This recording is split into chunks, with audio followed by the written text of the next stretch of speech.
लाइए आज लिख कर दे देता हूं, नीतीश कुमार को जदयू का 5 सीट बिहार में नहीं आने वाला है, चाहे जो कर ले। कौन आदमी आज नीतीश, ना संगठन है, ना छवि है, ना नेता है, कौन जदयू को वोट देगा भाई? जदयू का कोई भविष्य नहीं है। अब वो पार्टी का अब अंतिम काल चल रहा है और पार्टी के नेतृत्वकर्ता नीतीश कुमार ने ही अपने हाथ से उस पार्टी का क्रियाक्रम कर दिया।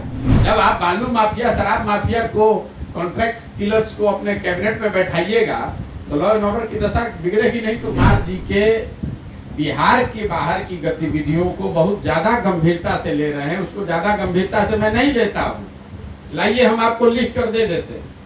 बंगाल में आपने मेरा ट्वीट देखा होगा, मैंने कहा था कि भाजपा को 100 सीट नहीं आएगा।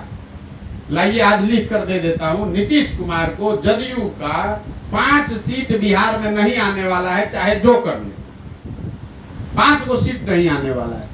जदयू का कुछ बचा ही नहीं है जमीन पर। आप लोग खुद पत्रकार हैं, आप जरा बताइए कि कौन आदमी आज नीतीश, ना संगठन है, ना छवि है, ना नेता है, कौन जदयू को वोट देगा भाई? दूसरी पार्टियों को चाहे जो भी हो जाए, मैं जानता नहीं हूँ, चुनाव बहुत दूर का है, लेकिन जदयू का कोई भविष्य नहीं है। अब वो पार्टी का अब अंतिम काल चल रहा है और इसलिए नहीं कि उस पार्टी में कोई खराबी है, उस पार्टी के नेतृत्वकर्ता नीतीश कुमार ने ही अपने हाथ से उस पार्टी का क्रियाक्रम कर दिया। उनको जरूरत ही नहीं है उस पार्टी की, उनको जरूरत बस इतना है कि हम मुख्यमंत्री बने रहें और चाहे पार्टी में जो है जो करे ना करे।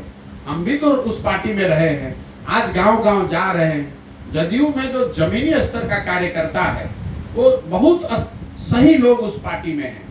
इसलिए सही लोग हैं कि ये वो लोग हैं, जब लालू जी के दौर में कोई राजनीतिक विकल्प बन रहा था तो जदयू यहाँ पर मेजर पार्टी थी। तो बहुत सारे अच्छे लोग समाज के जदयू में जुड़े हुए हैं, लेकिन या तो वो निष्क्रिय हैं या निष्क्रिय कर दिए गए हैं या दूसरा रास्ता तलाश रहे हैं। और इसके लिए सबसे बड़े जिम्मेवार नीतीश कुमार हैं।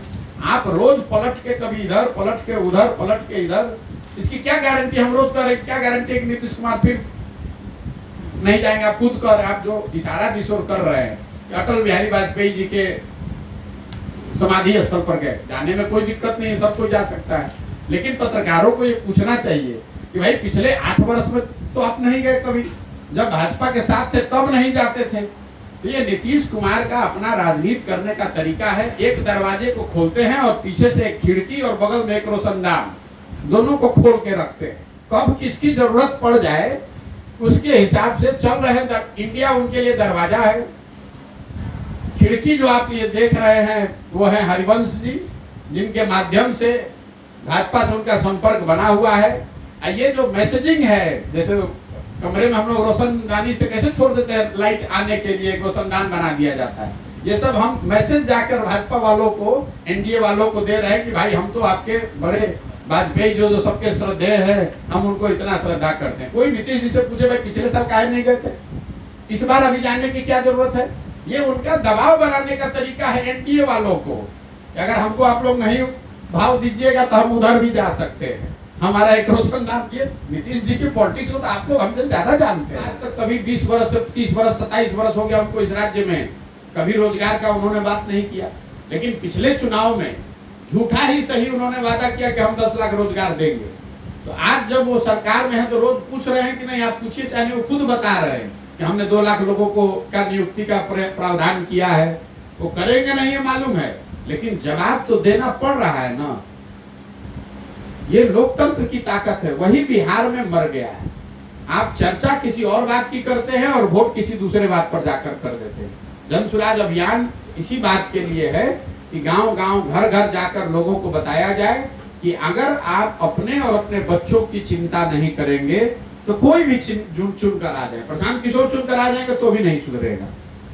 हम तो ये कह ही नहीं रहे कि हम सुधार। 4 ऐसे मंत्री, आज मैं नाम नहीं लूंगा लेकिन आप खुद ही समझ जाइएगा, 4 ऐसे मंत्री आज कैबिनेट में हैं जिनका नाम उस समय भी विधायक जीते थे और उनका नाम आरजेडी की ओर से बताया गया था। नीतीश कुमार जी ने, हम लोगों ने, सब ने मिलकर उस पर ऑब्जेक्शन किया और ये सुनिश्चित किया कि वो 4 लोग मंत्री न बने। आज वो चारों लोग मंत्री हैं। तो जब उस कैरेक्टर के लोग मंत्री रहेंगे, सरकार चलाएंगे, तो लॉ एंड ऑर्डर अच्छा होगा कि बिगड़ेगा? जब आप बालू माफिया, शराब माफिया को, कॉन्ट्रैक्ट किलर्स को अपने कैबिनेट में बैठाइएगा तो लॉ एंड ऑर्डर की दशा बिगड़ेगी नहीं तो क्या होगी। सर एक और सवाल है,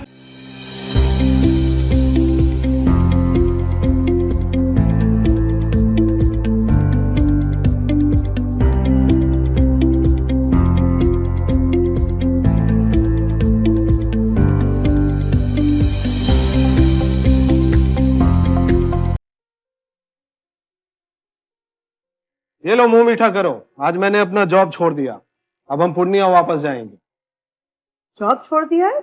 मतलब ये घर कैसे चलेगा? हम करेंगे क्या? और माँ बाबूजी क्या बोलेंगे? इसलिए मैं एक और मिठाई का डब्बा लाया, अपने बिजनेस के लिए लोन अप्रूव हो गया। अरे लोन अप्रूव हो गया वो तो ठीक है, लेकिन पूर्णिया में हम रहेंगे कहाँ? अपना घर भी तो नहीं है वहाँ। इसलिए तो एक और मिठाई का डब्बा अलग से लाया हूँ। हमने पूर्णिया में घर ले लिया है, पूर्णिया के ई होम्स पैनोरमा में। पूर्णिया में पैनोरमा ग्रुप लेकर आए हैं ई होम्स पैनोरमा, बड़ा घर, आलीशान जिंदगी और अत्याधुनिक सुविधाओं के संग। अरे अरे अब क्यों मुंह मीठा करवा रही हो? क्योंकि हम घर वापसी जो कर रहे हैं। घर वापसी की खुशी पूर्णिया में ई होम्स पैनोरमा के संग। ई Homes Panorama, luxurious lifestyle redefined.